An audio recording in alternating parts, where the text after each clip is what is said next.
Chris Wittyngham is on the Toyota of Hollywood hotline. He's a soccer broadcaster for CBS and MLS Season Pass on Apple TV. Inter Miami hosts Columbus Crew tomorrow night, Chase Stadium. That match will be live on MLS Season Pass on Apple TV starting at 7:30. Witty will be part of CBS's coverage of the UEFA Champions League final.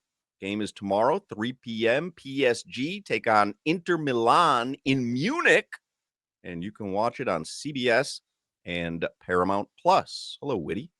Hello. I felt bad for letting you die on the vine there with your bit about the song that we came in with. Feels like something that is very Miami. That would have been playing on Power 96 in 1989 is what that song was for me.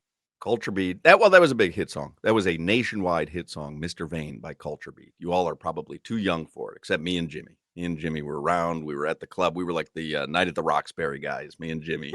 Moving our heads to that song. That song came out in 93. Somehow it sounds older. It's a great song.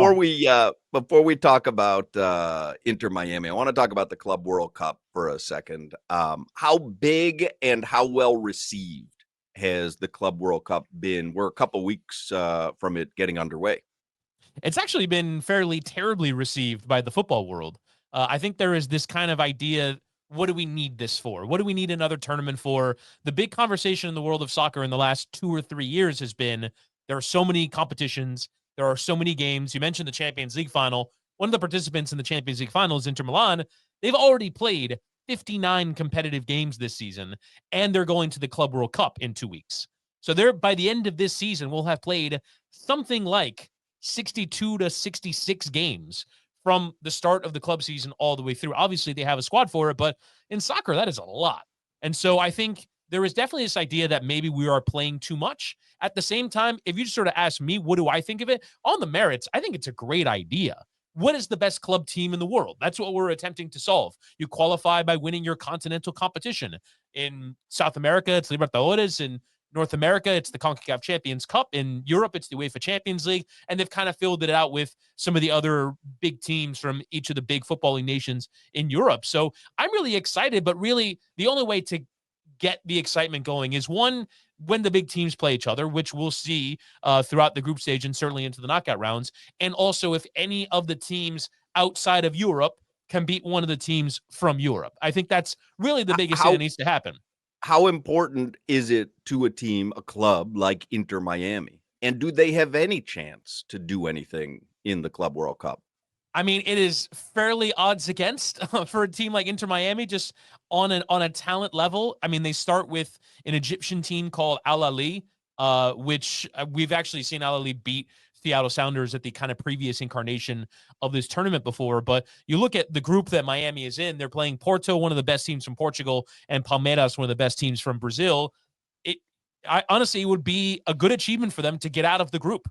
They play 2 home games. They play home against Al Ahly at Hard Rock Stadium and home against Palmeiras at Hard Rock as well. But those will be huge victories if they can get them. And I think when you ask the question, how big is this tournament?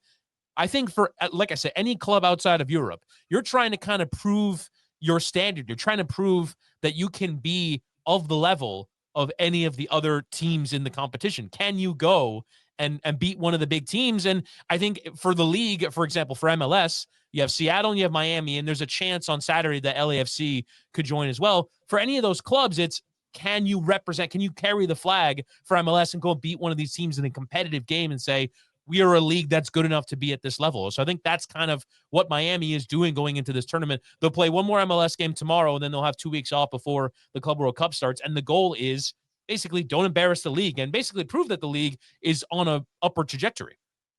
But Witty, when you think about not just the Inter Miami, but MLS as a whole, and then teams from South America, teams from around the world, in the previous structure of the tournament, you felt like there were teams like Estudiantes who almost beat Barcelona in 2009, which is one of the best Barca teams ever. And then I think Corinthians beat Chelsea in 2012. You felt like the structure, because of the limited amount of games, they could actually compete against these top clubs.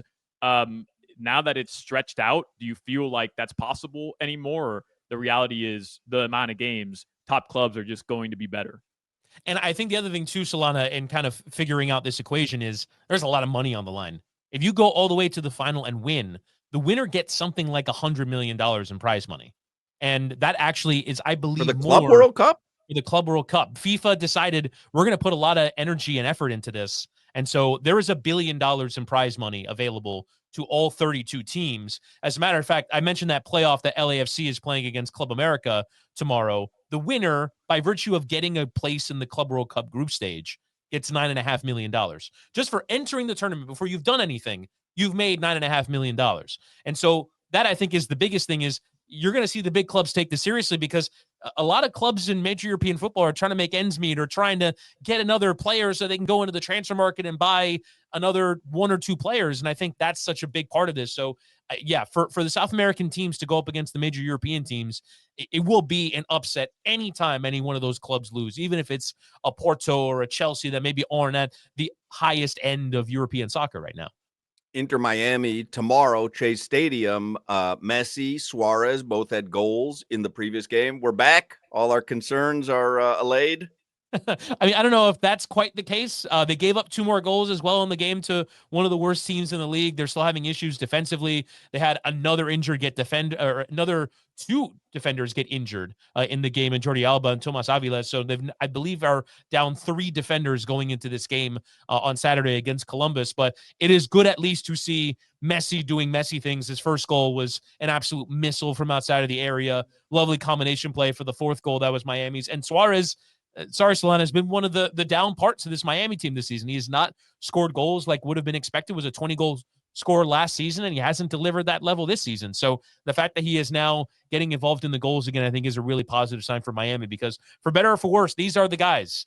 These are the guys that have to deliver for you week in and week out. And if they aren't, you'll see results like we've seen recently, where they lost 3-0 at home to Orlando. At the very least, they're getting in the goals, though. They scored 4 against Montreal. They came from behind to get the 3-3 draw with Philly, and then they scored 3 as well against San Jose. So at least they're scoring goals right now. Defense is still a big concern. Witty, you mentioned the injuries to the back line. We've talked before about how they're kind of lacking some quality in the midfield. Where do you think in the transfer window they're going to try and address these things, and how much flexibility do they have? Well, they do have a transfer window coming up here. So before the Club World Cup, they will open the transfer window for 10 days to bring players in. The latest rumor has them linked with actually a forward player, a wide player named Brian Rodriguez, who plays for Club America. He actually used to play for LAFC and is incredibly fast. I think that's kind of one of the things that's missing in the attack. When you have Suarez and you have Messi and you have Busquets, not a lot of pace in the team. So they got to figure out ways to get actual game-breaking speed, to get that sort of vertical threat along with the creativity. But they do have a fair bit of flexibility. I think they kind of held their powder dry a little bit. They were going to go for Angel Di Maria, who is another one of Lionel Messi's longtime friends. He actually went back to South America for his hometown club, Rosario Central. So he won't be coming. He's 38. I'm not certain he solves the problem that Miami are trying to solve right now. So I think they're looking for youthful legs, I would imagine, and probably another defender, just because the ones that they bought didn't really work out. So they have a little bit of flexibility here. The transfer window will open on Monday for them to go and sign a player or 2 before the World Cup.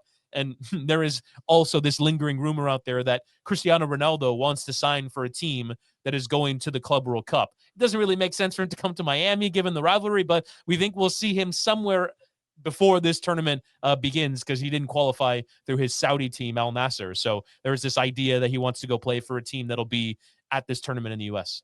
Solana, he took a shot at Suarez, but there was some good Uruguayan soccer news this week, wasn't there? Didn't you share with me that Messi and Oh yeah, Messi and Suarez created a team. The Brian Rodriguez news happens to include Uruguay as well, because Brian is from Uruguay, playing in Mexico right now, even though he's. What was this team that they created? I saw a headline about the team that they created, but what is it? LSM. So they're going to play in the 4th division of Uruguay, and it's LSM, Luis Suarez and Messi together creating that team. Wow. That's so really the name that they're using? LSM? Yeah, LSM. Huh. Why is that so shocking? All about me with the 2 of them. I mean, it's a little cutesy, no? I feel like you would come up with a name that the initials end up being LSM, but it's not Luis Suarez and Messi. Right. You know, and how does Luis Suarez get the first two letters and both his first and last name. Well, it's his team, and Messi. I don't know. I Like believe Messi also has an L in his first name, so you could say that. Good point. Good point. Yeah, good point. Yeah. Just playing it out in my head. But also, it does feel like one where Suarez probably came up to him in the dressing room and was like, hey, I'm thinking about event. You know, you got a couple mil to invest in this team. And I feel like Messi probably has very minimal involvement, I would guess. You probably don't need a couple mil to make a team in Uruguay. The four of us might division. be able. The four of us might be able to make a team out in Uruguay. We probably see a couple grand. Why are you to buy a excluding field. Jimmy? Why are you excluding Jimmy from the creation of this team here? Jimmy, you got $20 to throw into this thing? I'll go to the bank really quick. I'll be right All back. right. I'm going I mean, to text my let's throw a J father-in-law in and get there. some capital. But I want to call it the Deportivo Fusion. LSM. Deportivo LSM. No, I want to call it Uruguayan Fusion. Wittyngham, what is the best Dairy Queen Blizzard flavor? It's Oreo for me. I'm a big time Oreo guy. Cookies and cream is kind of my sweet spot. But with, isn't it like, don't you with feel like a everything. Blizzard should be more exciting than just a traditional cookies and cream? You know what I mean? That's fair. That's fair. I'll be on. Like, it just none of the other options really appealed to me that much. I'm not really a Heath Bar guy. Not really a Reese's guy. So there just aren't a lot of options there. So when I walk into the window, I think, by the way, I think I've had one Blizzard in my life. What? Yeah. Really? And it was recently. There's a Are Dairy you a Queen McFlurry guy? Yes. Yeah. Love a McFlurry. Love Now, a McFlurry. why would you side towards a McFlurry other Because than a I'm Blizzard? usually going to McDonald's for longer something than the else. I'm going to McDonald's for something else, and then I'll get a McFlurry.